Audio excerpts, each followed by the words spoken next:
ஆதியாகமம் 32வது அதிகாரம் 26வது வசனத்தை நாம் வாசிப்போம். எல்லாரும் தெரிஞ்ச இடம்.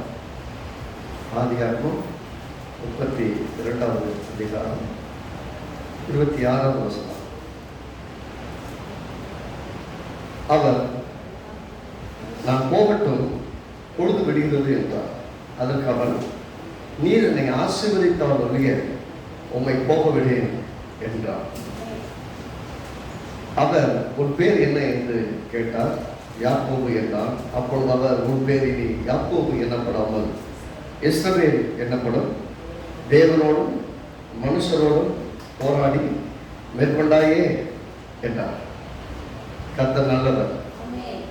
ஒரு அருமையான வேத பகுதி. இதை பற்றி நிறைய விதத்தில் புரிந்து வைத்திருக்கிறாங்க. ஆனால் இன்னைக்கு நம்ம பார்க்க போகிற பெர்ஸ்பெக்டிவ் வேறு. ஏற்கனவே நம்ம பேசிட்டு வந்து கர்த்தரின் ஆசீர்வாதமே ஐஸ்வர்யத்தை தரும், அதோட வேதனையை கூட்டார். வேதனை இல்லாத ஐஸ்வர்யம் அப்படிங்கிற சாத்தியமா அப்படிங்கிற கேள்வி எப்பயுமே மக்களுக்கு இருக்கு, விசுவாசிகளுக்கு இருக்கு. இல்லைங்க, காசு அப்படின்னாலே ஒரு முன்னாடி ஒரு வேதனையான சூழ்நிலைகள் வர்த்தனை செய்யுது அப்படின்னு யோசிப்போம். ஆனால் கர்த்தரின் ஆசீர்வாதம், நான் பேசுறது நம்ம முயற்சி, நம்ம உழைப்புல வரக்கூடிய ஆசீர்வாதத்தை பற்றி பேசல. நீங்க கர்த்தரின் ஐஸ்வர்யம் எப்படி இருக்கணும், கர்த்தர் கொடுக்குற ஐஸ்வர்யம் எப்படி இருக்குன்னா, உங்க உழைப்பு கொஞ்சமா இருக்கும், அவன் கொடுக்குற ஆசீர்வாதம் பேசுவாங்க.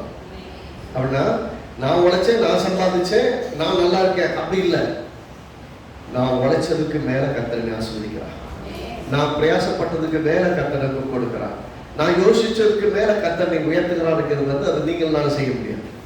நம்ம உழைக்கிறோம், வருமானத்துக்காக ஓடுறோம், 4 பேர்கிட்ட வேலை செய்யறோம், அது பிரயாசங்கள்லாம் இருக்குது. ஆனா இது நம்முடைய உழைப்பினால் வருகிற உயர்வை பற்றியது அல்ல, கர்த்தரால் வருகிற ஆசீர்வாதத்தை பற்றியது.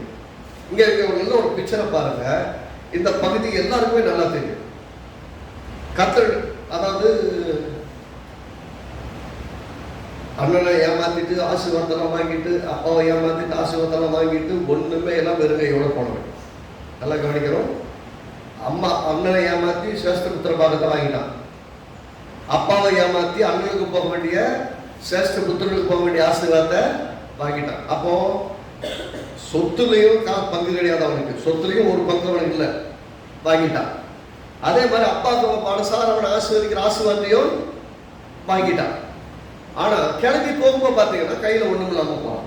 கையில ஒண்ணுமே இல்லை, வெறும் ஒரு கோடு தடிமா கிளம்பி போறான். போற வழியில தேவன் அவனை சந்திக்கிறார், அவன் இடத்துல படுக்கிறான். கர்த்தர் சந்திக்கிறாரு, சந்திச்சு சொல்றாரு, இந்த தேசம் முழுவதும், இந்த பூமி முழுவதும் சொந்தமா தருவேன்னு சொல்றாரு. அவன் மைண்ட்லயே புரியல, நம்ம எல்லாம் வாங்கிட்டு வரோமே, எல்லாத்தையும் வாங்கிட்டோம், ஆனா வெறுங்கையா போறோம். ஆனா அவர் என்ன சொல்றாரு, நீ படுத்திருக்க இந்த பூமிய உனக்கு ஒரு சந்ததிக்கு சுதந்திரமா தருவேன்னு சொன்னப்போ அவனுக்கு அந்த படமே தெரியல. நிறைய சமயத்தை பார்த்து கிறிஸ்துவ விசுவாசிகளுக்கு கர்த்தர் நிறைய சமயங்களை வாக்கு தத்தங்களை கொடுக்கிறார். அந்த வாக்கு தத்தங்களை குறித்த விசாலம் தெரியுதா, அது எல்லையை பார்க்க முடியுதான்னு கேட்டா, நம்முடைய மனம் வந்து சின்ன மனம். நம்ம வருமானத்தை பார்க்கும், சூழ்நிலையை பார்க்கும், நமக்கு இருக்கிற சவால்களை பார்க்கும். இதை வச்சு நான் என்ன செய்ய போறேன், இதனால என்னால் முடியுமா முடியாதாங்கிற கேள்வி, 100 கேள்வி நம்ம மனசுல வருது இல்லையா? அதை விசுவாசத்தின் கண்ணில் பார்க்க முடியாதபடி நம்முடைய சூழ்நிலைகள் நம்மை மட்டுப்படுத்தி, நம்முடைய பார்க்கிற பார்வையை கொஞ்சம் அவன் என்ன நினைச்சான், அதாவது யாக்கோபு நினைத்தான்னா, அண்ணங்கிட்ட சேஷ்ட புத்திர பாகத்தை ஒரு நேரத்துக்கு கூட கொடுத்துட்டு வாங்கிட்டோம்னா நமக்கு 2 பங்கு ஆயிடும். அதாவது அண்ணனுக்கு கிடைக்க வேண்டிய பங்கு 2வது பங்கு நான் வாங்கிட்டேன்னா நான் 2 மடங்கு ஆசீர்வாதத்தை பெற்றுக்கொண்டேன்னு நினைச்சான். அப்பாவுடைய மனசுக்குள்ள ஏசாவை ஆசீர்வதிக்கணுங்கிறது, ஏசாவை ஆசீர்வதிக்க விட என்ன ஆசீர்வதிக்கணுங்கிறதுல ரொம்ப கவனமா இருந்தார். அதனால என்ன பண்ணிட்டாங்க, அம்மாவும் பிள்ளையை மேனிபுலேட் பண்ணி அப்பாவை ஏமாத்தி அப்பாவுக்கு ஆசீர்வாதம் வாங்கிடுச்சு. அப்பா பாருங்க, போன வாரத்தில் பார்த்தோம், ஆசீர்வாதத்தை விரும்பினா தான் அவங்ககிட்ட வரும். அது ரொம்ப ரோசக்கார ஆசீர்வாதம். உண்மையிலே ஆசீர்வாதத்துக்கு ரொம்ப ரோசம் இருக்கு.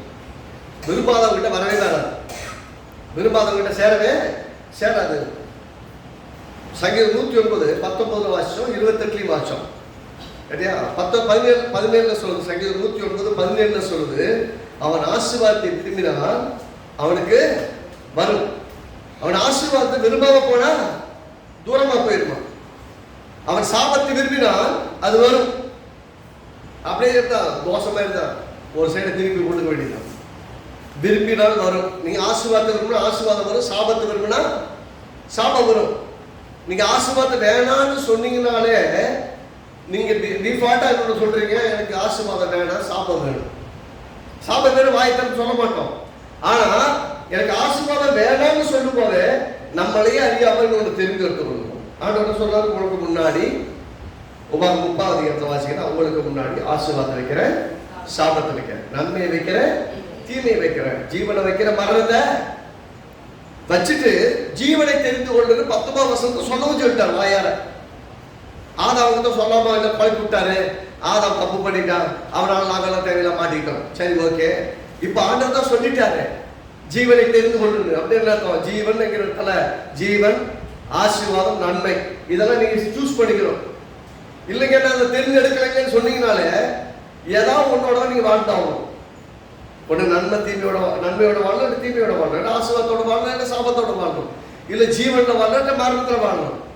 நமக்கு என்னைக்கு இயேசுவை விசுவாசித்து இயேசுவை உள்ளத்துல வாருன்னு சொன்னோமோ அன்னைக்கு நம்ம ஜீவனை அடைந்திருக்கிறோம்.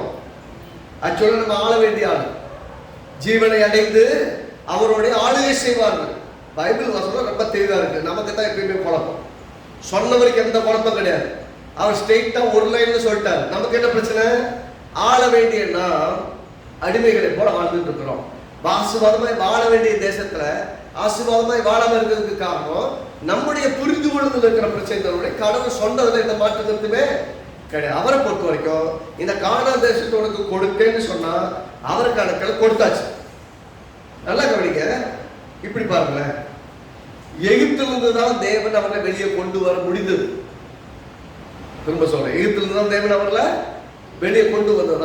அவங்களுக்குள்ள இருந்த எகிப்தை வெளியே கொண்டு வர வைக்க, புரியுதுங்களா? எகிப்திலிருந்து வந்துட்டாங்க, இப்ப எங்க போயிருக்காங்க, கானான் போயிட்டு இருக்காங்க. இப்ப கானான் மைண்ட் செட் வரணும்.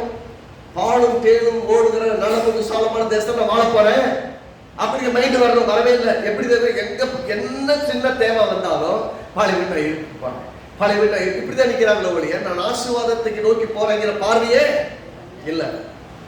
ஆசீர்வாதத்தை நோக்கி பார்க்காததுனால எல்லாரும் வனாந்தரத்தை சென்று போனாங்க. திரும்ப சொல்றேன், நிறைய சமயங்கள்ல விசுவாசிகள் ஆசீர்வாதத்தை நோக்கி பார்க்காததுனால தாங்கள் இருக்கிற நிலையில செத்த நிலையில வாழ்ந்தது போல வாழ்ந்துட்டு இருக்கிறாங்க. உங்களுடைய கண்கள் கர்த்தர் சொன்ன வாக்கு தத்தத்தின் மேலும் அவர் சொன்ன எல்லையின் மேலும் கவனமா இருந்தால் நிச்சயமாய் நீங்க சோதனைத்துக் கொள்வீங்க. பிரச்சனை கடவுள்கிட்ட கிடையாது. அவரை பொறுத்தவரை பிளாக் அண்ட் ஒயிட்ல எழுதி கையில கொடுத்துட்டாரு. எப்ப ரெஃபர் பண்ணிக்க புக்க லா புக்கு மாதிரி வாக்கு தத்தங்களின் புஸ்தகம் கையில கொடுத்துட்டாரு. இங்க யாக்கோபு அண்ணனை ஏமாத்தி சேஷ்டபுத்திர பாகத்தை வாங்கிட்டான், அப்பாவை ஏமாத்தி தலைமுறைக்கான ஆசீர்வாதத்தை வாங்கிட்டான். இப்ப திரும்பி போறான், போகும்போது ஒண்ணுமில்லாம போறான். அதே இடத்துல போய் படுக்க, ஒரு கல் போற வழியில ஒரு கல்லை தலையில வச்சு படுக்கிறான். அங்க கர்த்தரவனை சந்திக்கிறான். நீ படுத்திருக்கும் இந்த தேசத்துக்கு உனக்கு நான் ஒரு சந்ததிக்கு நல்லது. அப்பயும் அவனுக்கு புரியல. அவன் என்ன கேட்க சொல்றான்னா, திரும்ப அவன் பதிலுக்கு என்ன சொல்றான்னா, ஆண்டவரே நீர் என்னை ஆசீர்வதித்து போகும் இடத்துலலாம் என்னை காப்பாற்றி பத்திரமா என்னை திரும்பி கொண்டு வருவீரானால் நீர் எனக்கு தேவனா இருக்கு. எப்படி சொன்னாங்க, என்னை ஆசீர்வதிச்சாதான் அவன் தேவனா இருப்பான். ஆசீர்வதிக்கலன்னா அதெல்லாம் கிடையாது, ஒத்துக்க முடியாது. இவரெல்லாம் கடவுள் எனக்கு சொல்லிக்குவேன். அவர் என்ன சொல்றாரு, ரொம்ப தெளிவா சொல்றாரு, இப்போ போவப்பா நான் திரும்ப கொண்டு வருவேன், ஒரு திரும்ப கொண்டு வருவேன்னு சொல்றாரு. சொன்ன உடனே அவன் தெளிவா இருக்கணும். என்ன பண்றதுப்பா, பயத்தில் ஓடுறவன் நைட்ல காலை எப்ப வந்து அண்ணன் பின்னாடி துரத்தி ஓடணும் பயத்தில் இருக்கிறான். அனுப்பாங்க, திரும்ப அதே இடத்துக்கு வர்றாங்க. வரும்போது எப்படி இருக்கிறாங்க நல்லா கவனிக்கிறோம். இது முக்கியமான விஷயம். ஆசீர்வாதத்தை குறிச்ச விருப்பம் இருந்தது யாக்கோபுக்கு. திரும்ப சொல்றேன், யாக்கோபுக்கு ஆசீர்வாதத்துக்கு விருப்பம் இருந்தது. ஆனா அதை எப்படி பெற வேண்டுமோ அப்படி பெறுகிற மனநிலை கிடையாது. ஏமாத்தியாவது யாரையும் அடிச்சு பிடிச்சாவது யார்கிட்ட களவாண்டாவது எவன்கிட்ட என்ன வேணா பண்ணலாம், நான் பெரிய ஆளாயிருக்கும். இது கர்த்தரின் ஆசீர்வாதம் கிடையாது. இது கர்த்தரின் ஆசீர்வாதம். கர்த்தரின் ஆசீர்வாதங்கிறது நீங்க யாரையும் இருக்க வேணாம், யாரையும் கவுக்க வேணாம், யாரையும் போட்டு கொடுக்க வேணாம். உங்களை சுற்றி 1000 பேர் உங்களை போட்டு கொடுத்தாலும் கூட அதன் மத்தியில கர்த்தர் உங்களை உயர்த்துவார். கர்த்தர் அப்படிதான் ஆசீர்வதிக்கிறவர். இவனை பாருங்க, போனா ஆசீர்வாதத்தின் மேல வாஞ்ச இருந்தது. எப்படியாவது ஆசீர்வதிக்கப்படணும், எப்படியாவது ஆசீர்வதிக்கப்படணும், எப்படியாவது ஆசீர்வதிக்கப்படணும், இது மட்டும் இருந்தது. அதுக்கு எப்படி பயிற்சி பண்ணா எல்லாத்தையும் ஆசீர்வதிக்கப்பட்டான். ரைட்டுங்களா? யாரும் ஆசீர்வாதத்தை வாங்கிட்டான். ஆனால் ஆசீர்வாதத்தை கொஞ்சம் விருப்பம் இருந்தது. அதான் அதை அடையிற விதத்துல பிரச்சனை இருந்தது. அதை பண்ற அப்பாவை ஏமாத்தி ஆண்டனை ஏமாத்தி எப்படியாவது வாங்கிடலாம் அப்படி எல்லாத்தையும் ஐடியாலாம் பண்ணிட்டு அம்மாவும் பள்ளி சேர்ந்து ஸ்கீம் பண்ணி எல்லாத்தையும் வாங்கிட்டாங்க. இப்ப திரும்பி வர்றான். எப்படி வர்றான் அப்படின்னு போயிட்டு அங்க ஒரு 14 வருஷம் ஏமாந்தான். அதுக்கப்புறம் ஒரு 6 வருஷத்துல இவன் இது வரைக்கும் உழைச்ச எல்லாத்தையும் சேர்த்து கர்த்தர் கொடுத்தான். இது வரைக்கும் உழைச்சதுக்கு 14 வருஷம் ஒண்ணுமே இல்லாம போச்சு. கர்த்தர் எப்பயுமே நியாயமுள்ள நீதியுள்ள நியாயாதிபதி. எல்லாம் சொல்லுங்க, கர்த்தர் நீதியுள்ள. அவர் நீங்க உழைச்சதுக்கு உங்களை எப்பொழுதுதான் வஞ்சித்தாலும் இன்கிரிமெண்ட் கொடுக்க மாட்டேன், ப்ரொமோஷன் கொடுக்க மாட்டேன், உங்களுக்கு தர வேண்டிய நியாயமான உயர்வுகளை தரமாட்டேன், ஆசீர்வாதத்தை தரமாட்டேன்னு 1000 பேர் தடுத்தாலும் கர்த்தர் உங்களுக்கு நிச்சயமாய் ஆசீர்வாதத்தை தருவார். அவன் ஏமாத்தி எல்லாம் பண்ணா கடைசி சொல்றாரு, கர்த்தர் உங்களுடைய தகப்பனுடையது வந்து எல்லாத்தையும் எடுத்து என்கிட்ட கொடுத்தார். என்னை ஏமாத்தி புடுங்கினதை எல்லாத்தையும் லாபாட்டு எடுத்து என்கிட்ட கொடுத்தார். லாபானத்தில் எல்லாத்தையும் வாங்கிட்டு வர என்ன பண்ணா? ஒன்றும் பண்ணல. விசுவாசத்தின் கண்களை பார்க்க ஆரம்பித்தார். விசுவாசத்தின் கண்ணில் ஆமா மாமனார் கண்ணாமனார் ஏமாத்துறாரு. வாழ்க்கையில் நம்பிக்கையே இல்லாம போச்சு. இனிமேல் ஜெயிக்கவே முடியாதுங்கிற இடத்துக்கு வந்துட்டான். இப்படியே லைஃப் ஃபுல்லா போயிடுச்சுன்னா என் பிள்ளைக்கு குடும்பத்துக்கு சம்பாதிக்கிறது எப்போ? 4 மனைவி ஆகி போயிட்டாங்க, 12 பிள்ளை ஆகி போச்சு. எனக்கு நான் எப்பதான் சம்பாதிக்கிறது? இந்த 12 பிள்ளைகளுக்கு நான் எப்பதான் பார்த்துக்கிறது? கேள்வி மனசுல வருது. இவன் ஏமாத்திக்கிட்டே இருக்கிறான். இப்படி மனசுல கேள்விகள் வரும்போது அவனுடைய பார்வை எதன் மேல போகுது? என்ன செய்ததை ஜெயிக்கலாம். கடைசியா பார்த்தா நம்மளால ஒண்ணு முடியல. 14 வருஷம் ஒண்ணு கத்துக்கிட்டான். நான் ஏமாத்தி சம்பாதிச்சு ஆசீர்வாதம் இருந்தாலும் என்னை விட ஏமாத்துறதுக்கு எனக்கு ஆள் இருக்கு. நான் ஏமாத்துக்காரன்னா என்ன ஏமாத்துறதுக்கு என்னை விட பெரிய ஆளு ஒருத்தன் இருக்காங்க. இனிமேல் இதை நம்பி வேலைக்காது. நான் இவனை ஏமாத்துறேன்னு பார்த்தா அந்த பயங்கரமா ஏமாத்துறேன். இப்ப வேற வழி இல்லை. ஏமாத்துறதெல்லாம் விட்டுட்டு கர்த்தர்ட்ட போய் சரண்டராய், ஆண்டவரே எனக்கு நீங்க ரொம்ப விஷயம், இந்த ஆள் ஏமாத்திட்டே இருக்கலாம், என்னால் வாழவே முடியல, என் பிள்ளைகளுக்கு ஒண்ணுமே நான் சேர்த்து வைக்கல, 14 வருஷம் வீணா உழைச்சிட்டேன், எனக்கு உதவி செய்ய போய் அங்கே கடை விட்டு போய் நிற்கிறான். கர்த்தர் என்ன பண்றாரு? பாருப்பா, தரிசனத்தை காமிக்கிறாரு. ஆடுகளோட கொடிகிற அந்த இதெல்லாம் காட்டுறாரு. பார்க்கறான். வந்து பார்த்தா ஒண்ணுமே இல்லை. தரிசனத்தை கொடுக்குறாரு. வாழ்க்கையில பிக்சர்ல வரவே இல்லை. பார்த்தா ஒரு வாதுமை குச்சி எடுத்து இல்லாத ஒன்றை இருக்கிறதை போல உருவாக்கி வாதுமை குச்சி எடுத்துக்கிறாங்க. நடுவில் என்ன பண்றான்? வாதுமை குச்சி எப்படி இருக்குன்னா கண்ணக்கரையில் இருக்கும். அதை வெட்டி விட்டீங்கன்னா உள்ள வந்து வெள்ளை வெள்ளையா இருக்கும். அது உள்பக்கம் இருக்கிற அந்த தோலை நீக்கிட்டா, அந்த தோலை கொஞ்சம் வெட்டி எடுத்துட்டீங்கன்னா உள்ள எல்லாம் வெள்ளை வெள்ளையா இருக்கும். இவன் என்ன பண்றான்? பார்க்கறதுக்கு ஒரு வாய்ப்பு இல்லை, நன்மை நடக்க வாய்ப்பு இல்லை. அந்த வாதுமை பகுதியை வெட்டி நடுவில் வெட்டி அந்த குச்சி எப்படி இருக்குன்னா ஒயிட் அண்ட் பிளாக் மேல விஷயம். அதை என்ன பண்றான்? இந்த ஆடுகள் தண்ணி குடிக்க போதில்ல, அந்த தண்ணீர்ல போட்டு வைக்கிறான். ஆடுகள் வந்து அங்க தண்ணி குடிக்க வரும்போது அதை பார்க்குது. அவைகள் ஒன்று இணையும் போது இதை பார்த்துக்கிட்டே இணையுது. பாருங்க, இவன் பார்க்கிற விசுவாசத்தின் கண்கள்ல பார்க்கிற என்னது? எனக்கு பிறக்கிற ஆட்டுக்குட்டிய சொல்லிட்டான். எல்லாமே கலப்பும் இந்த மாதிரி இருக்க வெள்ளை கருப்பு அந்த மாதிரி இருந்தா ஆடெல்லாம் உனக்கு. அங்க ஒரு வெள்ளை கருப்பு பிறக்கிற மாதிரி வாய்ப்பே இல்லாத ஆடுகளா இருக்காங்க. அவங்க அப்பா மாமா வந்து பயங்கர தெளிவான. எது பிறக்காதோ அதுதான் உனக்கு பங்குட்டார். இப்ப பிறக்க முடியாத ஒன்று பிறக்கணும். என்ன பண்றது? பார்த்தா ஒண்ணுமே வழி இல்லை. ஆடுகள் அப்படி இல்லை. ஆனால் ஆடுகளை அப்படிப்பட்ட குட்டிகளை போடுற அளவுக்கு என்ன செய்யணும்னா இவன் விசுவாசிக்கிறாங்க. நான் தரிசனத்தில் காண்பித்ததை எனக்கு சொன்னதை நிறைவேற்றுவார் அப்படின்னு விசுவாசிக்கிறான். அந்த வாதுமை மரத்துல அந்த குச்சி எடுத்து நடுவில் வெட்டி கருப்பு வெள்ளையும் தெரிகிற மாதிரி தண்ணீரை போட்டு வைக்கிறான். அதை பார்த்துக்கிட்டே இணையக்கூடிய அந்த ஆடுகள் எல்லாமே கருப்பும் வெள்ளையும் கலப்பு நிறமுள்ள குட்டிகளை போட்டோம். பிராக்டிக்கலா சாத்தியம் இல்ல, விசுவாசத்தினால சாத்தியம். அப்படிப்பட்ட வாய்ப்பே இல்லாத போகிறோம். அந்த இதுக்கு கொஞ்சம் பார்க்குறாங்க, நிறைய சம்பாதிக்கிறாங்க. அப்படிப்பட்ட வாய்ப்பே இல்லாத ஆடுகள் எல்லாம் தூக்கிட்டு போய் இவனுக்கும் ஒரு 3 நாள் பிரயாணத்தோடு கூட வச்சுட்டான். பக்கத்துலேயே சேர்க்கக்கூடாது. ஆனால் பாருங்க, கர்த்தர் நல்லவர். அவர் இவ்வளவு சூழ்நிலை மத்தியிலையும் எல்லாத்தையும் ஆர்கனைஸ் பண்ணி இவன் எப்படியாவது ஆசீர்வதிக்கப்படணும். என்ன சொல்லுங்க? எப்படியாவது ஆசீர்வதிக்கப்படணும்னு எல்லா விதத்திலையும் அவர் எல்லாத்தையும் திரும்ப கொடுக்கிறார். அப்ப பாருங்க, நல்ல ஒரு பிக்சரை கர்த்தர் காட்டுறார். எப்படி? நடக்க சாத்தியமே இல்லாததை நீங்கள் விசுவாசத்தினால் பெற்றுக்கொள்ள முடியும். ஒரு ஆமென் சொல்லுங்க. அப்படின்னா நீங்க எப்படி பாக்குறீங்க முக்கியம். பிறக்கவே வழி இல்லாத குட்டிகள் பிறக்க முடியுமானா நிச்சயமாக முடியும். வரவே முடியாத ஆசீர்வாதம் வாழ்க்கை வர முடியுமானா வர முடியும். பாருங்க, ரொம்ப சிம்பிள். அவன் போடும்போது எல்லாம் நினைச்சுப்பா, பார்க்குறோம் எல்லாம் கூட வேலை செய்யற மேய்ப்பர்கள் நினைச்சுப்பான், பைத்தியக்காரன் நினைச்சுப்பான். ரைட்டா? இது இருக்கிற வேலையற்ற வேலை, இதெல்லாம் வெட்டி ஏண்டா அதெல்லாம் தூக்கி தண்ணீரை போடுறது. ஆனால் இவன் விசுவாசத்துல ஒன்றை செய்கிறான். எனக்கு பிறக்கக்கூடிய குட்டிகள் இப்படிதான் சாத்தியமே இல்லாத இடத்துல சாத்தியப்படுத்துகிற விதத்தில் எனக்கு இப்படிதான் குட்டிகள் போடும் அப்படின்னு விசுவாசத்தோடு கூட பார்க்கிறான். ஆகவே பிறக்கிற குட்டிகள் எப்படி போறது? கருப்பும் வெள்ளையும் கலப்பு நிறமுள்ள குட்டிகளா போடுது. இவனுக்கு எதெல்லாம் பங்குன்னு சொல்றோம் அதெல்லாம் நிறையாது. இப்ப வேற திருப்தி அடைந்து யாக்கோபு வரமா பெரியவனாயிட்டான். பாருங்க, ஆசீர்வாதத்து மேல ஆசை இருந்தவனுக்கு ஏமாத்திட்டான். ஆசீர்வாதத்தை அப்பா கிட்ட வாங்க தெரிஞ்சது யாக்கோபுக்கு. அதே போல அண்ணன் கிட்ட ஏமாத்திட்டான் ஆசீர்வாதத்து மேல ஆசை இருக்கும். ஆனா அந்த ஆசை நீங்க பெறுகிற விதத்துல கரெக்டா. இவன் ஏமாத்தி வாங்கலாம். ஆனா வெறுங்கையா வந்தான்.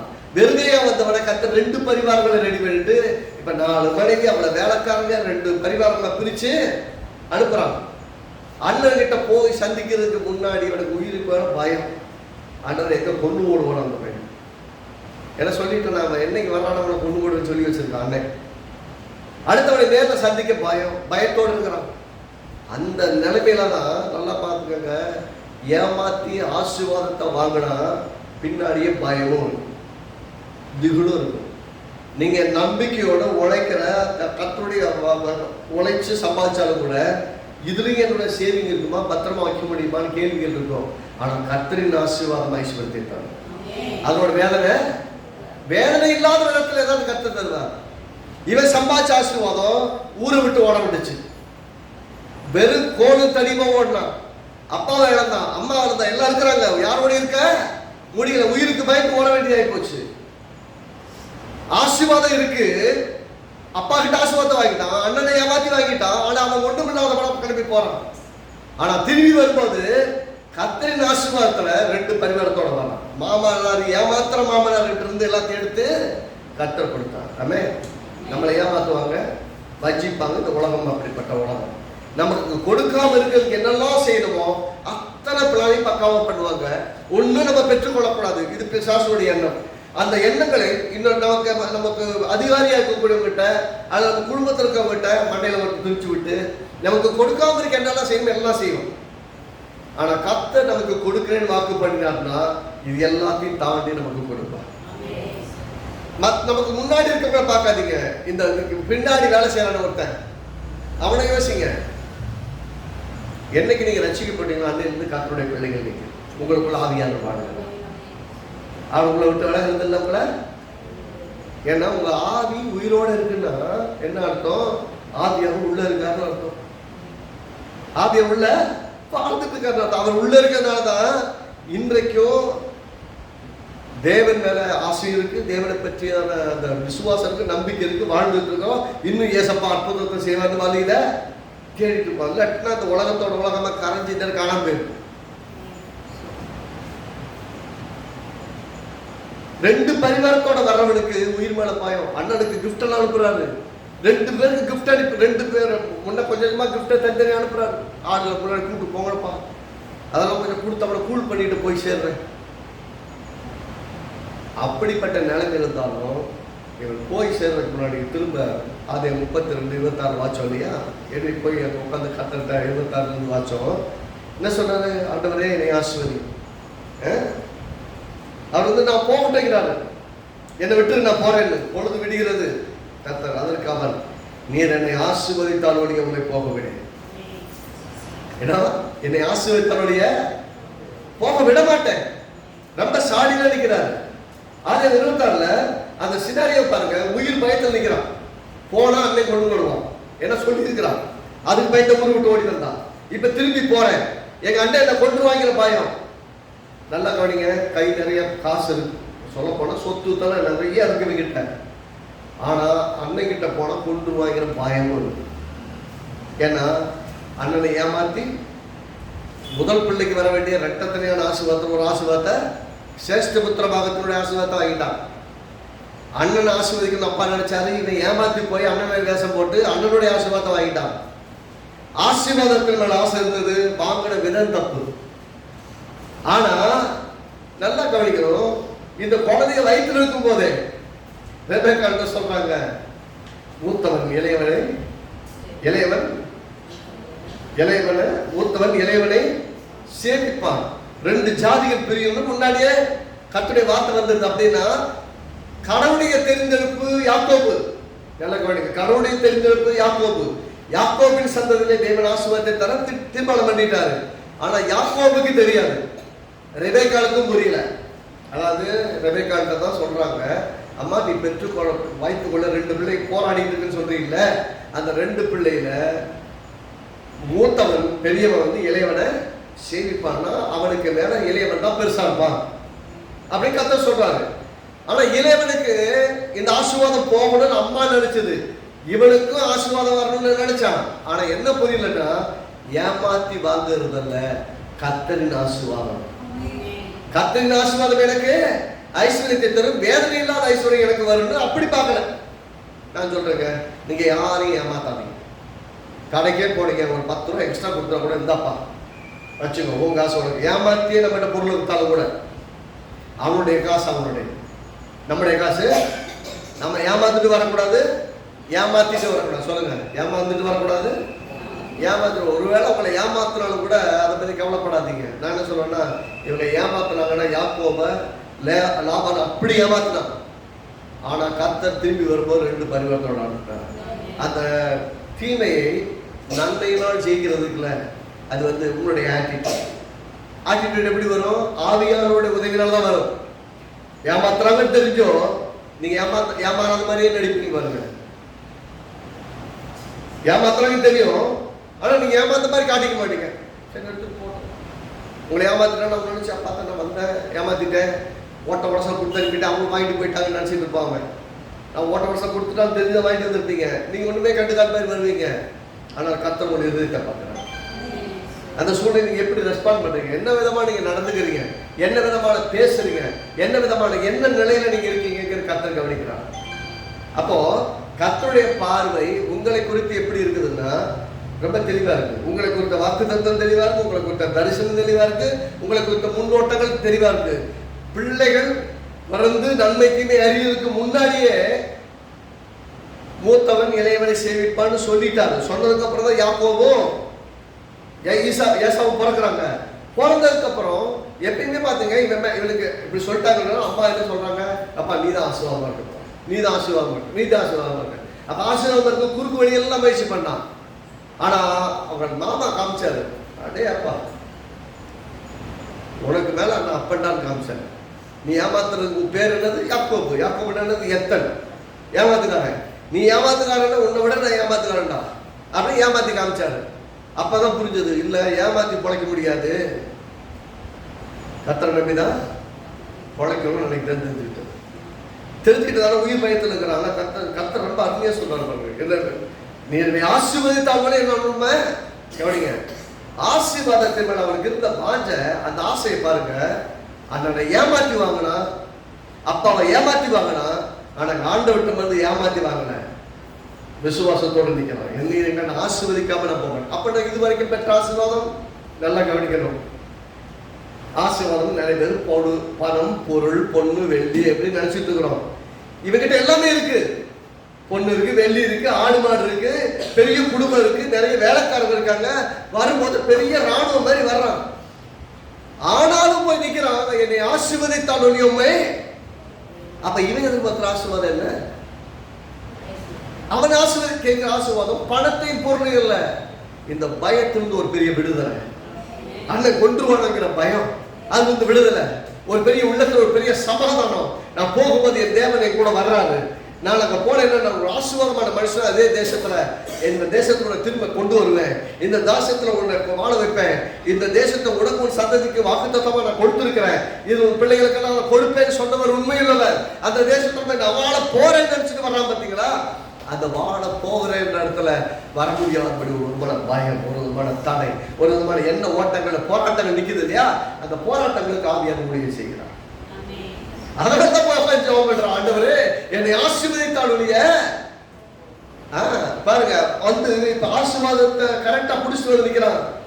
வந்துட அவர் சொல்றாரு பாருங்க 27ஆம் வசனம் சொல்றாரு, ஆதியாகமம் 32:27. அவர் உன் பேர் என்ன என்று கேட்டார். யாக்கோபு என்றார். யாக்கோபு என்ன? ஏமாத்துக்காரன் அர்த்தம். அப்பொழுது அவர் உன் பேர் நீ யாக்கோபு எனப்படாமலும் இஸ்ரவேல் எனப்படும், தேவனோடும் மனிதனோடும் போராடி மேற்கொண்டாய். எப்படியா? என்ன தேவன் மனுஷனோட போராடி மேற்கொண்டான்? நல்லா கவனிக்கணும். தேவனோடும் மனுஷனோடும் போராடி மேற்கொண்டாய். நிறைய பேர் சொல்ல நான் போராடி ஜெபிக்கிறேன் ஐயா. நிறைய பேர் சொல்ற போராட்டங்கள் வேற, அவங்களோட புரிந்து கொள்ளுதலே வேற. நீங்க போராடி ஜெபம் பண்றதுனால கர்த்தர் இறக்கத்தை எல்லாம் காட்டுறதுலாம் கிடையாது. உங்களுக்குன்னு பண்ணின வாக்கு தத்தத்துல தேவன் கவனமா இருக்கிறார். நான் இப்பயும் சொல்றேன், உங்களுக்கு தேவன் வாக்கு தத்தம் பண்ணதுக்கு மேலே இருக்காது, கீழே இருக்காது. அது உங்களுக்கு சொன்னதெல்லாம் கரெக்டா செய்வேன். உங்களுக்கு வாக்கு தத்தம் பண்ணிட்டாருன்னா நல்லா கவனிக்கிறேன். அவரை பொறுத்த வரைக்கும் is bounded with his word. என்ன சொல்லிட்டாரோ அந்த வார்த்தையை அவரை கட்டுப்படுத்தும். நல்லா கவனிக்கணும். கர்த்தர் ஒரு வார்த்தை உங்க மேல சொல்லிட்டாருன்னா, ஒரு வாக்குத்தத்தம் உங்கள்கிட்ட சொல்லிட்டாருன்னா அந்த வார்த்தையினால் அவர் கட்டுப்படுத்தப்படுகிறார். ஆண்டவரே இப்படி சொல்லியிருக்கீங்களே, இப்பயே விட்டுரு, இந்த ஜனங்களை ஒரே நிமிஷத்துல எல்லாத்தையும் அழிச்சிடுறேன் அப்படின்னு கர்த்தர் சொல்றாரு. அது மோசே சொல்லி ஜெபம் பண்றாரு, ஆண்டவரே இந்த ஜனங்களை வாக்குத்தத்தத்தின் தேசத்தை கொண்டு போய் சேர்ப்பன்னு கூட்டு வந்தீங்க, கூட்டு போய் சேர்க்க முடியலன்னா இந்த ஜனங்களை வனாந்தரத்தில் அழித்து போட்டால் உங்க மேல அவப்பெயர் சொல்ல மாட்டாங்களா? இந்த ஜனங்களை இங்க விட்டு இருந்த நிம்மதி உயிரோடையா இருந்திருப்பாங்க, இவங்க தனியா கூட்டு போயிட்டு வனாந்தரத்தில் கொண்டு போட்டாருன்னு சொல்ல மாட்டாங்களா? அதனுடைய பெயருக்கு அவமா இருக்கும் அல்லவா? உங்களை அசிங்கமா சொல்லுவாங்களே ஆண்டவரே. ஆண்டவருக்கு இதெல்லாம் தெரியாதா? அவன் பேர் கெட்டுப்போன்னு தெரியுமா இல்லையா? நிறைய இடத்துல பைபிள்ல பாருங்க, நீங்கள் குலைத்து போட்டு என் நாமத்தின் நிமித்தமாக உங்களை ஆசீர்வதிக்கிறேன்னு நான் சொல்லுவேன். நீங்க என் பேரை கெடுத்தீங்கன்னா, நீங்க கெடுத்த அதே பேருக்காக என் பேர் கெட்டு போக கூடாதுன்னு தான் உங்களை ஆசீர்வதிக்கிறேன். நிறைய சமயத்துல நமக்கும் அவர் பேரு கெட்டு போக கூடாதுன்னு தான் நிறைய சமயத்துல ஆசீர்வாதப்படுத்தார். ஆனா நம்ம விசுவாசித்து வாங்கிட்டோம்னு எப்படி இருக்குதுன்னா, உன் பேரை பெருமைப்படுத்த வேண்டிய இடத்துக்கு போயிடும். அதே எந்த இடத்துல கர்த்தருடைய நம்மால தூஷிக்கப்பட்ட நிலத்தை வந்துச்சோ அதே இடத்துல கர்த்தர் கனப்படுத்தபடியா போவாரு. சிசமே புரியாது. இந்த மனமும் மாமிசம் சொல்லுவாங்க இல்லையா, மனமும் மாமிசம் விரும்புகிறபடி மனுஷன் செய்யறான் அப்படின்னு ரோமர் 8ஆம் அதிகாரத்தில் சொல்றாரு இல்லையா. என்னைக்கு நம்முடைய மனசு நம்முடைய மாமிசம் சொல்றாதபடியே போகாம என்னைக்கு ஆவியானவர்கிட்ட போய் ஆண்டவரே அப்படின்னு சரண்டர் ஆகிறோமோ அன்னை தூக்கிட்டு போயிடும். இவனுக்கு அப்படித்தான் யாக்கோபுக்கு ஒரு சரண்டரிங் இடம் இது. ஏன்னா உங்கள்ட்ட எல்லாமே இருக்குன்னு கேட்கல, காசு பணம் தான் கொடுத்துருக்கேன்னு, ஆடு மாடு தான் திரட்சியா இருக்கேன், வேலைக்காரங்க நிறைய இருக்காங்களே, உனக்கு இன்னும் ஆசீர்வாதம் வேணும்னு கர்த்தர் கேட்கல. நீ என்னை ஆசீர்வதித்தவர்களே போக விட மாட்டேன்னு சொல்ற போது அவர் டிபெண்ட் பண்றது 2 காரியத்தை சொல்றாங்க. நீ தேவனோடும் மனிதனோடும் போராடி மேற்கொண்டாய, போக விடல. நான் என்ன கேட்கிறேன், நீ வாடி ஜெபம் பண்ணிட்டு நான் வாடி போராட்டான்னு தேவன் போயிருக்கலாம்ல இல்லையா? நீ என்ன விட பண்ணிட்டு போ, நீ விழுந்து கதறு கத்து என்ன விட பண்ற, அவங்களுக்கு ஒன்றும் தர முடியாதான்னு தேவன் போயிருக்கலாமே. நீங்கள் ஜெபத்தில் நிற்கும் போது தேவன் உங்களை விட்டு போக முடியாது. நீங்க விசுவாசத்தோடு பேசிக்கொண்டிருக்கும் போது தேவன் உங்களிடத்துல தன்னுடைய கிரியை வெளிப்படுத்த அந்த விசுவாசத்தின் உச்சத்துக்கு வர்றதுக்கு காத்திருக்கிறார். காணனி ஸ்திரியை பாருங்க, தன் பிள்ளைக்கு மொழியில இயேசு கிட்ட வந்து நிக்கிறா. ஆண்டவரே என் பிள்ளைக்கு இறங்குங்கிறாரு. நான் காணாமல் போன இஸ்ரவேல் வீட்டுக்கு தான் வந்தேன், உனக்காக நான் வரலைங்கிறேன். அந்த பெண்ணுடைய விசுவாசத்தை பார்த்துட்டாரு, உள்ளத்தை. அந்த விசுவாசத்தை அடுத்த லெவலுக்கு எடுத்துட்டு போறாரு. கூடக்கவையில் அனுப்பி சொல்லி அனுப்பி விடுறாரு, போட்டோம் பொம்பளை போட்டோம் அப்படிங்கிறாங்க கூடக்க சீசர்கள். அவர் என்ன பண்றாரு, அதெல்லாம் உனக்காக செய்ய முடியாது, நான் இஸ்ரவேல் ஜனங்களுக்காக தான் வந்தேன், உனக்காக வரல. அங்க பார்க்கும்போது பிரிவினைவாதி மாதிரி இயேசுவை தெரியும். நீ வேற ஜாதி, நான் வேற ஜாதி, உனக்கு செய்ய மாட்டேன், நான் இவங்ககிட்ட செய்வேன் அப்படி சொல்ற மாதிரி தெரியும். ஏன்னா இவங்க அப்படித்தான் நினைக்கிறாங்க. நமக்கு மட்டும் நான் மட்டும் இஸ்ரவேல் ஜனம், நான் மட்டும் தான் தேவனுடைய பிள்ளை, நான் மட்டும் தான் தேவனுடைய சொந்தக்காரன், மற்றவங்கலாம் தேவன் பரலோகத்துல நரகத்துல எரிகிறதுக்கு போட்ட கொல்லிக்கட்டைங்கன்னு நினைச்சிட்டு இருந்தாங்க. இவங்கெல்லாம் பரலோகத்துக்கு தகுதி இல்லாதவங்க, தேவனுக்கு தகுதி இல்லாதவங்க நினைச்சிட்டு இருந்தாங்க. அதை நீங்களுடைய ப்ரொவோக் பண்றாரு. அந்த பக்கம் அந்த அம்மாவுக்கு விசுவாசத்தை மேலெழுப்ப பண்றாரு, இவங்களுக்கு இந்த வெறிய மேல ஏத்துறாரு. இது எப்படி வெறியத்தை இவங்களை அடக்க முடியும்? திரும்ப திரும்ப சொல்றாரு, ஐயா இருக்கட்டும், எஜமானுடைய மேஜையில விழுற துணிக்கையில நாய்க்குட்டியை சாப்பிடுதுல, அந்த மாதிரி எனக்கு கொடுக்கலாம்ல. இந்தம்மா வாங்குறது வாங்கணும் முடிவோட வந்திருக்காங்க, கூட இருக்காங்க, கொடுக்க கூடாதுன்னு இருக்காங்க. இயேசு மட்டும் எப்படி இருக்காரு, நமக்கு கொடுக்கணும், ஆனா விசுவாசம் எதையும் பெற்றுக்கொள்ள வைக்க முடியும்னு அவங்க காட்டணும். விசுவாசம் எதையும் பெற்றுக்கொள்ள வைக்க முடியும் அப்படின்னு காட்டணும்னு பாக்குறாரு. நாய்க்குட்டி ஆமா இருக்கட்டும், பிள்ளைங்க அப்பத்தை எடுத்து நாய்க்குட்டிக்கு நாய்களுக்கு போட முடியாது, நாய்க்குட்டிக்கு போட முடியாதுன்னா இல்லை, டேபிள்ல இருந்து விழுதுறத சாப்பிட்டுக்கிறேன் மிச்ச மீதிய. அந்த அளவுக்கு நம்ம எந்த அளவுக்கு இறங்கிட்டாங்கன்னா, நான் நாய்க்குட்டின்னு சொல்ல கூட பரவாயில்ல, எனக்கு வேண்டிய ஆசீர்வாதம் எனக்கு, நீ நாயை கூட திட்டிட்டு போ, ஆனா எனக்கு வர வேண்டிய ஆசீர்வாதம் வரணும், என் பிள்ளை நல்லா ஆகும். அந்த மாதிரி தெளிவா இருக்காங்க. அதுபோல தான் நம்மளுடைய ஜெபங்கள் எப்படி கஷ்டம் என்ன சொல்றாரு, நீ போ, ஒரு விசுவாசம் பெரியது. என்னவா விசுவாசம்? அப்ப பெரிய விசுவாசம் ஏன் பாக்குறாரு, நீ நான் இது சொல்லு பேயின்னு சொல்லி என்ன வேணா சொல்லிட்டு போ, ஆனா என்னை ஆசீர்வதி. எப்படி? ஒரே ஒண்ணுதான், எனக்கு ஆசீர்வாதத்தை வாங்க வந்துட்டேன், நோ டர்னிங் பேக், வாங்காம கிளம்புறது இல்லை. யாக்கோபு அப்படிப்பட்ட நிலைமையில வந்து நிக்கிறான். நீங்க என்ன ஆசீர்வதித்தாலும் நீங்க அதான் காசு பணம் எல்லாம் கொடுத்துருக்கேன்டா, அவளை 2 பரிவாரத்தோட வந்திருக்கேடா, அப்புறம் என்னடா உன்னை ஆசீர்வதிக்கணும்? இல்ல இல்ல நீங்க என்ன ஆசீர்வதி. இப்ப என்னது, அவங்க அண்ணனை மேற்கொள்ளணும்னா ஆண்டவர்கிட்ட சரணால தான் முடியும். ஆமென். ஆண்டவர்கிட்ட சரண் ஆகலன்னா அண்ணனை ஜெயிக்க அவ கட்டி எப்ப வருமா எப்ப கொள்ளலான்னு இருக்கிறான். அவங்கிட்ட இருந்து தப்பிக்கணும்னா ஆண்டவருடைய அனுகிரகம் இவனுக்கு இருக்கணும், அவன் கண்கள் இவனுக்கு தயவு கிடைக்கணும், கிடைத்தால்தான் வெற்றி பெற முடியும். ஆமென். அப்ப கர்த்தர் நீங்க நினைக்கிற மாதிரி பணத்தையும் பொருளையும் சார்ந்தது மட்டும் ஆசீர்வாதம் இல்ல. கர்த்தர் ஆசீர்வாதம் வந்து ஐஸ்வர்யத்துடன் சொல்லும்போது வேதம் இல்லைன்னா நல்ல கணவன் கர்த்தருடைய ஆசீர்வாதம், நல்ல மனைவி கர்த்தருடைய ஆசீர்வாதம், நல்ல பிள்ளைகள், நல்ல குடும்பம், நல்ல வேலை, நல்ல தலைவர், நல்ல சூப்பர்வைசர், நல்ல மேனேஜர், நல்ல கல்லூரி, நல்ல ஸ்கூலு, எல்லாமே கர்த்தருடைய ஆசீர்வாதம். நல்ல டீச்சர் அமைகிறது பெரிய ஆசீர்வாதம். வெறி பிடிச்சு வருவாங்க சிலவெல்லாம், வீட்டில் இருக்க கோபத்தில் கூட மொத்தம் வந்து உள்ள இறக்கிட்டு போவாங்க, அப்படியெல்லாம் வருவாங்க. பிள்ளைகளை மேலே வரக்கூடாதுங்கிறதுக்காக எவ்வளோ ஹுமிலியேட் பண்ணி அவங்க ஒண்ணுமெல்லாம் மாற்றணும், அப்படி பண்ற வாத்தியார்களும் நல்ல வாத்தியார்கள் கர்த்தர் கொடுக்கிற ஈவு. உண்மையிலே சொல்றேன், நல்ல ஒரு சபை, நல்ல ஒரு ஊழியக்காரன், அர்ப்பணிப்போடு கூட ஊழியம் செய்யக்கூடிய வந்து கர்த்தருடைய தயவு. அது தேவனுடைய தயவு, ஆசீர்வாதம். நல்லா யோசிங்க. இதைகள் எல்லாத்தையும் பார்க்கும்போது சமாதானம், ஆரோக்கியம், நல்வாழ்க்கை, ஒரு பணத்தின் பொருளையும் சார்ந்தது ஆசீர்வாதம் முடிவு பண்ணிட்டீங்கன்னா, ஆசீர்வாதம் வந்து it is a package of everything that you need in this world. இந்த உலகத்தில் உங்களுக்கு வேண்டிய எல்லாத்தையும் மொத்தமா பேக்கேஜில் கொடுக்குற மாதிரி தான். அது ரட்சிப்புங்கிறதோடு வருது. என்னைக்கு ரட்சிக்கப்படுறோம் அந்த ரட்சிப்போடு கூட இது மொத்தமா சேர்த்து வருது. இப்ப இங்க இவனுக்கு என்ன வேணும்? அண்ணனை பார்க்கறதுக்கு முன்னாடி மனசுல ஒரு பெரிய சமாதானம் வேணும். அவங்கள்ல எனக்கு தயவு கிடைக்கணும், என்னைய பிள்ளைகளுக்கு கொன்ற கூடாது. இப்போ அவனை ஜெயிக்கிறான், அவனை இதுவரைக்கும் ஏமாத்தினான். நல்லா கவனிங்க, அண்ணனை இதுவரைக்கும் ஏமாத்தி வாங்கினான். இப்ப அப்படி கிடையாது. ஆண்டவருடைய சமூகத்துல தன்னை தாழ்த்தி தன்னை ஒப்பு கொடுத்து நான் சொல்வேன், உங்களுக்கு எப்பெல்லாம் பயம் அதிகமாக வரணும், கேள்விகள் நிறைய வரணும், இந்த காரியங்களை குறித்து நிறைய கேள்வி உள்ள வரணும், நேர போய் கர்த்தர்கிட்ட போய் சரணடைங்க. ஆண்டவரே நீர் என்னை ஆசீர்வதி, இந்த காரியத்தை எதிர்கொள்வதற்கான மன வலிமை எனக்கு தார், எல்லாருடைய கண்கள் எனக்கு தயவு கிடைக்க பண்ணும். ஜெபப்பட்டு போங்க. எஸ்தருக்கு எப்படி யாகாஸ்வர் ராஜாவின் கண்களில் தயவு கிடைக்க பண்ணினாரோ அதே போல கர்த்தர் உங்கள் எஜமான்களின் கண்களிலே தயவு கிடைக்க பண்ணுவார்.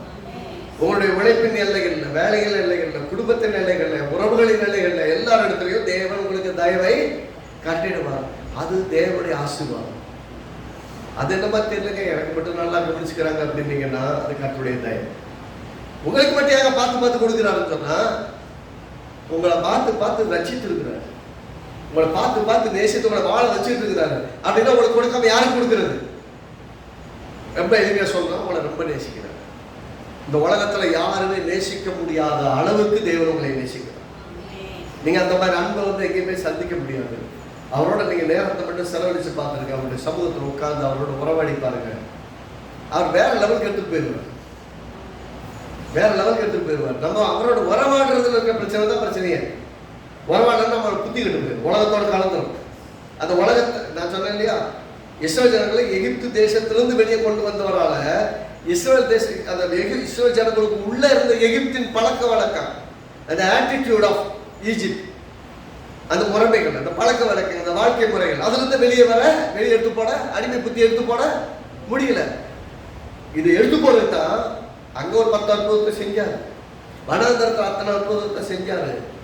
அவர் சொல்றாரு, என்னுடைய கையின் வல்லமை இவ்வளவு தூரம் கண்டோம், இன்னும் விசுவாசியாதவர்கள் ஒருவராகிலும் கானான் தேசத்துக்குள்ள பிரவேசிக்கிறார். எங்க வந்து எந்த அளவுக்கு வந்துட்டாங்கன்னா, இதுக்கப்புறம் எங்களுக்கு ஒண்ணுமே பண்ண முடியாத இடத்துக்கு வந்துட்டார். யோசிச்சு பாருங்க, நாம இன்னைக்கு எப்படி நிலைமையில நம்ம கர்த்தரோட பயணிக்கிறோம்னு யோசிக்க. கர்த்தர் நம்மோட தான் இருக்கிறார்.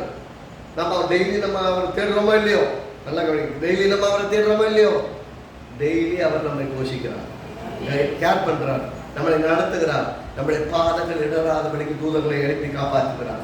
நமக்கு உரோகமாய் வருகிற சத்துருவின் கைகளுக்கெல்லாம் நம்மளை விலைக்கு காப்பாற்றுறார். நமக்கு எதிராக திட்டங்களை போடும் போதே நமக்கே தெரியாம கூட்டணியெல்லாம் கழிச்சு விட்டுருக்கிறார்.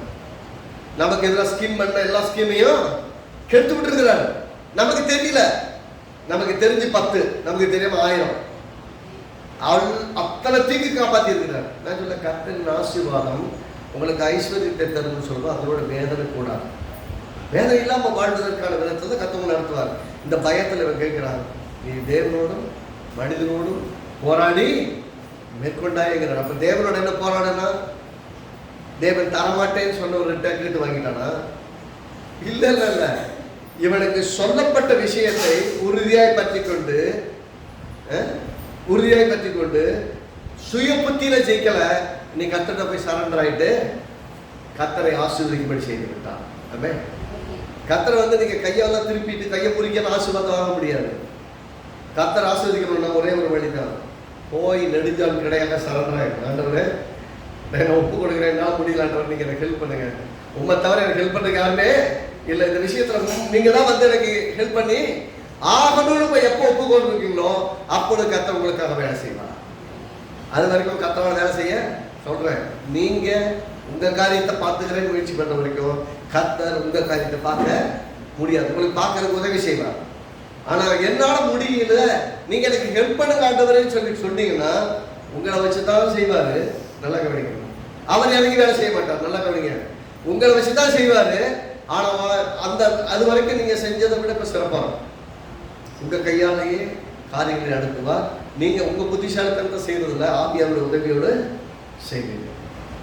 இங்க யாக்கோபு தேவனோடும் மனிதனோடும் போராடி மேற்கொண்டான்னு சொல்றது, இப்ப ரியல் ஆசீர்வாதம் என்னன்னு புரிஞ்சுக்கிட்டான்.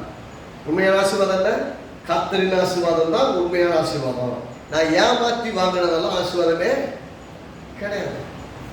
நீங்க இந்த பக்கம் பாருங்க, ஏசாவை பத்தி கர்த்தர் எப்படி சொல்றாருன்னு. வயிற்றுக்குள்ள குழந்தைகள் 2 ரெபெக்காளுக்கு இருக்கும்போது மூத்தவன் இளையவனை சேவிப்பான்னு சொல்லிட்டார் இல்லையா? எபிரேயர்கள் 2ஆம் அதிகாரத்துல 16-17 பாருங்க. ஏன்னா கர்த்தருடைய திட்டம் அப்படி இருக்குது. ஆனா நாம சொந்த முயற்சியில நிறைய சமயத்துல ஏதோ ஒன்று செய்ய முயற்சி பண்ணி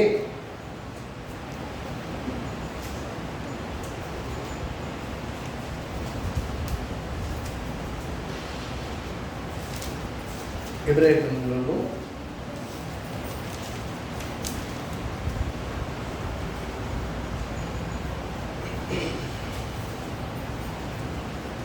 அதிகாரம் 12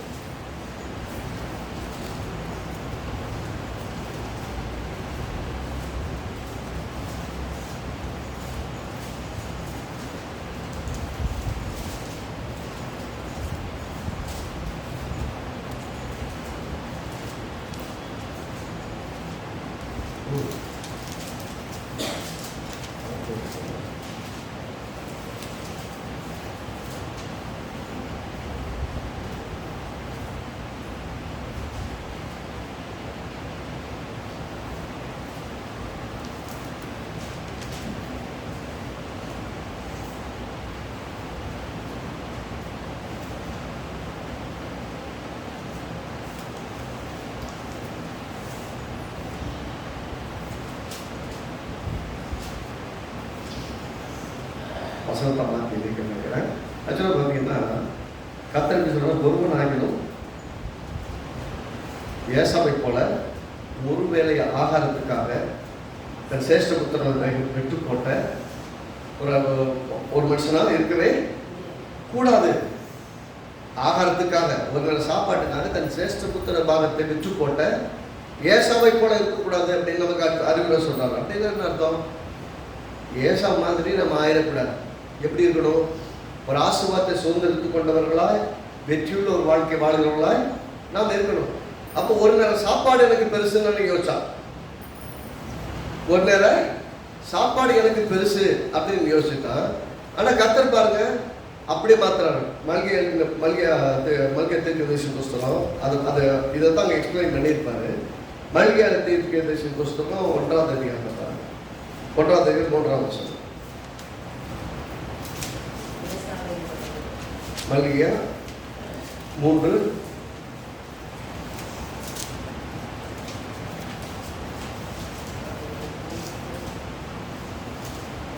1ஆம் அதிகாரம் 3ஆம் வசனம். மல்கியா 1:3 வாசிப்போம். ஏதேமியர் ஏசாவையோ நான் வெறுத்தேன், அவருடைய மலைகளை பாலும் அவருடைய சுதந்திரத்தை வனாந்தரத்துள்ள மனுஷத்தின் தாவும் ஆக்கினேன் அப்படிங்கிறார். 2ஆம் வசனம் பாருங்க. நான் உங்களை சிநேகித்தேன் என்று கர்த்தர் சொல்லுகிறார். அதற்கு நீங்கள் எங்களை எப்படி சிநேகித்தீர் என்கிறீர்கள். கர்த்தர் சொல்கிறார், ஏசா யாக்கோபுக்கு சகோதரன் அல்லவா, ஆகிலும் யாக்கோபை நான் சிநேகித்தேன். ஏசாவை இப்போ 2 வருஷம் சேர்ந்து வாசிங்கன்னா ஒரு வருஷம் சொல்றாரு, என்னை எப்படிப்பா நீங்க நேசிங்க அப்படின்னு கேட்டா, நான் யாக்கோபை சிநேகித்தேன், ஏசாவை வெறுத்தேன். பாருங்க, நன்மை தீமை அறியாத வயிற்றில் இருக்கும் போதே ஏசாவை வெறுத்து யாக்கோபை நேசித்தார்கள். யோசிங்க, நீங்க கருவளை உருவாவதற்கு முன்பாகவே கர்த்தர் உங்களை அறிந்திருக்கிறார். தாய் கர்ப்பத்தில் உருவாகிறதுக்கு முன்னாடி கர்த்தர் உங்கள் உள்ளங்களை அறிந்திருக்கிறார். நன்மை தீமை தீமைகள் அறிவதற்கு முன்னாடி இந்த ஜனங்களுடைய எண்ணங்களை பிடிக்கிறத கர்த்தர் முன்னாடியே அறிந்திருக்கிறார். சொல்றாங்க, நம்ம நல்லவங்கிறதுனால கர்த்தர் நம்மை ஆசீர்வதிக்கிற, அவர் நல்லவராகவே இருக்கிறதுனால தான் நம்மை ஆசீர்வதித்திருக்கிறார். இங்க யாக்கோபை ஏன் நேசித்தார், ஏசாவை ஏன் வெறுத்தார்? யாக்கோபு ஆசீர்வாதத்துக்கு ஆசையா இருந்தான், அதனால அவனை நேசித்தார். அவன் பெற்றுக்கொண்ட விதம் தப்பு. கடைசியில புரிஞ்சுக்கிட்டு சரண்டான பாருங்க. அப்பதான் 14 வருஷம் இல்லாத பொருளாதார ஆசீர்வாதமும் 20 வருஷத்துக்கு அப்புறம் மீண்டும் சகோதரத்தில் வரும்போது எல்லா காரியத்திலையும் ஒரு பெரிய ஜெயமுள்ள சூழ்நிலை உண்டாக்கி திரும்ப சகோதரரை சந்திக்கும் போது ஒரு சமாதானத்தோடு சந்திக்க உதவி செய்தார். அதனால்தான் தேவனோடும் மனிதனோடு அவர் போராடி மேற்கொண்டான் அப்படின்னு சொல்லுது. ரோமர்கள் நிருபம் 9:13 பாருங்க. ரோமர்கள் நிருபம் 9:13 வாசித்து நிறைவு செய்வோம்.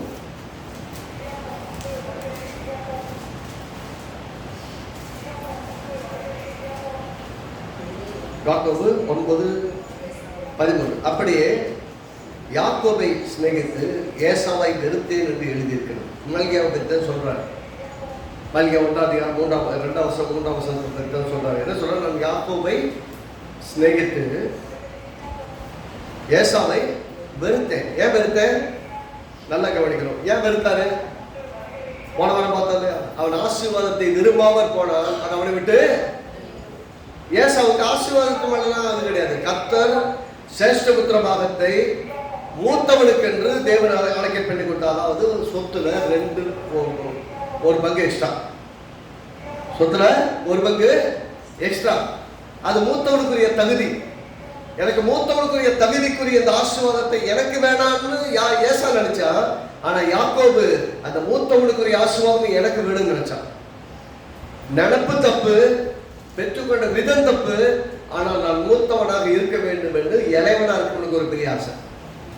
மூத்தவனுக்குரிய ஆசீர்வாதம் எனக்கு வரணுங்கிற எண்ணம் இருந்தது. அதனால்தான் ஏன் ஏசாவை வெறுத்தான்னா, கர்த்தர் கொடுத்த அந்த மூத்தவனுக்குரிய ஸ்தானத்தை அவன் மறுதளித்தான். எனக்கு வேணாம், செத்து போயிட்டுக்கப்பா, சாப்பிட்டு ஒரு நேரம் நான் உயிரோடு வாழ்ந்துட்டா போது எனக்கு ஆசீர்வாதம் வேண்டாம். ஜீவனை பார்க்கணும், அப்படி ஆசீர்வாதம். ஜீவனை விட அவனுக்கு ஆசீர்வாதம் முக்கியம். அதனால சொல்றாரு, ஒரு நாள் ரட்சிக்கப்படாம செத்து போயிட்டாங்க. என்ன செய்யறாருன்னா, மனுஷன் உலகம் முழுவதையும் சம்பாதிச்சுட்டானோ, தன் ஆத்மாவை நஷ்டப்படுத்தினா ஏன் லாபம் என்னன்னு கேட்கிறாரு. அவனுடைய மொத்தம் அவன் வச்சிருக்க கோடி, இந்த உலகத்திலே பெரிய கோடீஸ்வரன் சொல்றீங்கல்ல, இல்ல அத்தனை கோடீஸ்வரன் இருக்கிறாங்க, அத்தனை கோடீஸ்வரனோட மொத்த காசையும் கொட்டினாலும் கூட ஒரு ஆளை ரசிக்க வைக்க முடியாது. ஒரு ஆள் ரசிக்கப்பட முடியும். இயேசுவின் ரத்தத்தினால் அன்றி வேறு ஒருவரால் ரட்சிப்பு கிடையாது. அப்பனா விலையேறப்பட்ட காரியத்தை அவர் செஞ்சுட்டாரு. விசுவாசிக்கிற சின்ன ஏரியாவை நம்ம கிட்ட கொடுத்துட்டாரு. ஆனா விசுவாசம் சாதாரண விசுவாசம் கிடையாது, அது பெரிய விசுவாசம். அதுக்கு அவ்வளவு பெரிய மனோ வலிமை நமக்கு தேவை. செத்து யாரோ உயிரோடு எழுந்தது யாரா பார்த்துருக்கீங்களா? செத்தம் உயிரோடு எழுந்தது பார்த்துருக்கீங்களா? யாரும் பார்த்துருக்கீங்க? லாசரை பத்தி கூட இயேசு உயிரோடு எழுப்பினாலும் சொல்லுது, சிறு பெண்ணை எழுப்பினாலும் சொல்லுது, அப்புறம் ஒரு வாலிப பையன் எழுப்பினாலும் சொல்லுது, எல்லாம் எழுப்பினாலும் சொல்றாங்க. எல்லாம் எழுந்திரிச்சிருந்தாலும் இயேசு உயிரோடு எழுந்த போது நிறைய பேர் உயிரோடு இருந்தாங்க, அதெல்லாம் நடந்திருக்கு. ஆனா எல்லாருமே இறந்துட்டாங்க. யார் உயிரோட இல்ல, உயிரோடு எழுந்திருந்தாலும் இறந்துட்டாங்க. என்னன்னைக்கு நான் உயிரோடு வாழ்றேன், நான் ஒரு 6000 வருஷம் நான் உயிரோடு இருக்கேன்னு சொல்றாங்க யாருமே இல்ல.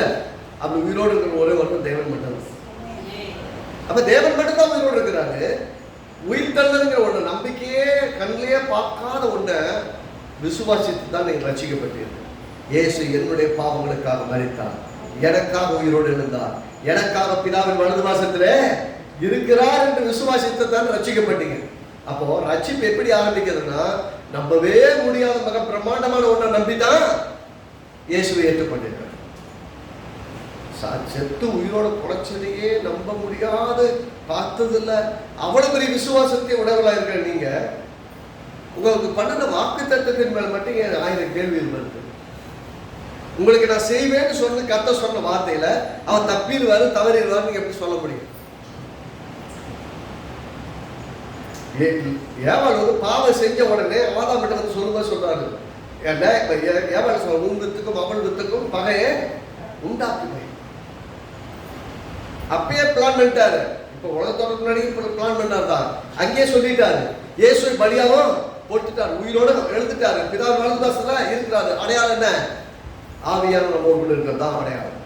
நான் போன வேலையாக தேட்டர் வாழ்கிட்ட அனுப்பவே நான், அவர் நமக்குள்ள வந்து வாழ்ந்துட்டு இருக்காரு. அதனாலதான் ஆலயத்தை உட்காந்துருக்கோம். ஆவியான உள்ள இல்லைன்னா எங்க இருக்கும் இல்லையா? ஆவியான நம்மை நடத்துறதுனாலதான் தேவ சமூகத்தில் இருக்கிறோம். கர்த்தருக்கு ஸ்தோத்திரம். ஆக யாக்கோபுடைய பார்வையில ஏமாத்தி வாங்குறது இல்ல ஆசீர்வாதம், கர்த்தரின் ஆசீர்வாதம் தான் என்னை ஐஸ்வர்யம் உள்ளவனாக வச்சிருக்கோம், சமாதானம் உள்ளவனாக வச்சிருக்கோம். அண்ணனை சந்திக்கிறதுக்கு பயத்தை எல்லாம் கர்த்தர் நீக்கிட்டாரு. ஆமே சொல்லிட்டாரு. என்ன சொல்லிட்டாரு? இது வரைக்கும் ஒரு பேர் யாக்கோபு ஏமாத்துறாருப்பா, இன்னையிலிருந்து இஸ்ரவேல் சொல்லுங்க. இஸ்ரவேல் ஜன அவன் பெரிய திரளான ஜாதிகளுக்கு தகப்பன்னு சொன்னால, அது மாதிரி பழைய ஜாதிகளுக்கு தகப்பன். ஜாதிகளுக்கு தகப்பன்னு அர்த்தம், கண்டிப்பா நான் சாக மாட்டேன். நல்லா பார்க்கணும், வாக்கு தத்துவம் இருக்கு கூட, அது என்ன சொல்லுதுன்னு புரிஞ்சுக்கணும். நீ இஸ்ரவேல் என்று அழைக்கப்படுவாய்ன்னு சொல்லிட்டார்ல, அப்படி என்ன அர்த்தம்னா நீ பெரிய தேசத்துகளுக்கு அதிபதியாக இருப்பாய். அப்படி என்ன அர்த்தம்? கண்டிப்பா எங்க அண்ணன் கையில நான் சாக மாட்டேன். அண்ணனை பார்த்தா பயப்படுறான், அதுக்கு தான் ஆண்டவரே நீ ஆசீர்வதினா. இப்ப கர்த்தர் சொல்லிட்டாரு, நம்ம அண்ணன் பிரச்சனை இருந்தாலும் அவனை காப்பாத்து, அப்படிலாம் பேசல. நல்லா கவனிக்கணும், அண்ணன் பிரச்சனையிலிருந்து உன்னை காப்பாத்துவேன்னு சொல்லல. நீ பயப்படுறியா, அவனை இருந்து காப்பாத்துவேன்னு சொல்லல. நான் உன்ன தேசங்களுக்கு அதிபதியா மாத்தி வைக்கிறாரு. சொன்ன உடனே என்ன, இவன் பார்வை எப்படி போயிருது? அதுக்கப்புறம் கேள்வியே கிடையாது. ஆண்டவரே நீ ஆசீர்வதி, திரும்ப போய் யாக்கோபு நிக்கவே இல்ல. அவனுக்கு நல்லா தெரியும், கர்த்தர் என்னை ஆசீர்வதித்து விட்டார், இனிமேல் ஆசீர்வாதம் தான். எல்லாம் ராமேட் சொல்லுங்க, கர்த்தரின் ஆசீர்வாதம் உங்க வாழ்க்கையில வந்திருக்கு. கர்த்தரின் ஆசீர்வாதத்தை பெற்றிருக்கீங்க. வாக்கு தத்தத்தின் வடிவில எல்லா விதத்தும் கிட்ட பெற்றிருக்கீங்க. இன்னைக்கு திரும்ப பாருங்க, நான் ஆசீர்வதிக்கப்பட்டிருக்கிறேன். சொல்லுங்க, பக்கத்துல பார்த்து சொல்லுங்க, நீங்க ஆசீர்வதிக்கப்பட்டவர்கள். You are all blessed. ஆமென். நீங்க எல்லாம் ஆசீர்வாதமான ஆட்கள். ஆமா, மறந்துடாதீங்க. என்ன பண்ணிட கூடாது? நான் ஆசீர்வதிக்கப்பட்டிருக்கேங்கிறத மறந்துக்கோ. நான் ஆசீர்வதிக்கப்பட்டேன்னா எனக்கு எதிராக ஒரு பெரிய சேனையை எழுப்பி வந்தாலும் கர்த்தர் என்னை காப்பாற்றுவார். எனக்கு விரோதமாக ஒரு என் பக்கத்தில் 1000, வலை பக்கத்தில் 10000, எவ்வளோ நம்பர்ஸ் எல்லாம் கணக்கெல்லாம் கிடையாது. எவ்வளோ நம்பர்ஸ் இருந்தாலும் சரி என் வீட்டை அணுகாது, என் கூட இருந்த அணுகாது. அந்த நிச்சயம் நம்ம உள்ளக்குள்ள பேதக்கிது. நம்ம பார்க்குற பார்வையில், நம்ம விசுவாசிக்கிற விதத்தில், நம்ம செயல்படுற விதத்தில் ஒரு பெரிய மாற்றம் வரணும்னா நம்ம கர்த்தருடைய வாசகத்தின் அடிப்படையில் நம்முடைய வாழ்வை பார்க்க கற்றுக்கொள்ளணும். நான் வெறும் விசுவாசியாக இருக்கிற வாழ்க்கை ரொம்ப சிறப்பான வாழ்க்கை கிடையாது. போனேன் நான் ஒரு சபையில் விசுவாசிக்கிறதுக்கு இல்லை. நீங்கள் எப்படி மாறிடணும்னா இந்த அன்பை அனுபவிக்கணும், அன்பில் தேவனோடு உறவாடணும், இந்த அன்பை அறிவிக்கிறவர்களாய் மாறிடணும். உங்களை பார்க்கறவங்க கேட்கணும், உங்கள்கிட்ட நிறைய மாற்றம் இருக்கு. என்ன காரணம்? நான் கர்த்தரோடு உறவாட ஆரம்பித்திருக்கிறேன், கர்த்தர்களோடு கூட இருக்கிறார், என் வாழ்க்கையில பெரிய ராஜ்யம் கட்டியிருக்கிறார், என்னை வச்சு ஒரு பெரிய திட்டத்தை வச்சிருக்க, அதுக்கு நான் என்ன அர்ப்பணிச்சிருக்கிறேன்னு சொல்ற இடத்துக்கு நீங்க போயிடணும். கர்த்தரின் ஆசீர்வாதம் சொல்லுங்க. கர்த்தரின் ஆசீர்வாதம் ஐஸ்வர்யத்தை தரும், வேதனை இல்லாத ஐஸ்வர்யத்தை தரும். வேதனை வராது. அப்ப அவர் இதுவரை கையில காசு எல்லாம் இருந்தது யாக்கோபுக்கு, ஆனாலும் இப்ப ரியல் ஆசீர்வாதம். சந்ததிகளுக்கு மேல ஒரு பெரிய ஆசீர்வாதம், 12 கோத்திரங்களுக்கு ஒரு ஆசீர்வாதம், இந்த ஜனங்களுக்கு நான் தகப்பனா இருப்பேங்கிற ஆசீர்வாதம். ரெண்டாவது கடைசியா சொல்ல போனா பார்க்கிற இடத்தெல்லாம் சொல்றாங்க, நான் ஆபிரகாமின் தேவன், ஈசாக்கின் தேவன், யாக்கோபின் எல்லாம் பார்த்துக்காங்க. எந்த இடத்துல இஸ்ரவேலின் தேவனாகிய கர்த்தர் எல்லாம் சொல்றாங்க. ஆனா அவர் இன்ட்ரோடியூஸ் பண்ற எல்லா இடத்துலையும் பாருங்க, நான் யாக்கோபின் தேவன். ஒரு ஏமாத்து பயில இவ்வளவு பெரிய ஆசீர்வாதமான ஆளை என்னால மாற்ற முடியும்னா இன்னைக்கும் செய்ய வல்லவர்னு அர்த்தம். ஆமே. அவர் இன்ட்ரோடியூஸ் பண்ற விதமே வித்தியாசமா இருக்கு. இன்னைக்கு கர்த்தர் நமக்கு அவரை இன்னும் அதிகமாக அறிமுகப்படுத்துவாராங்க.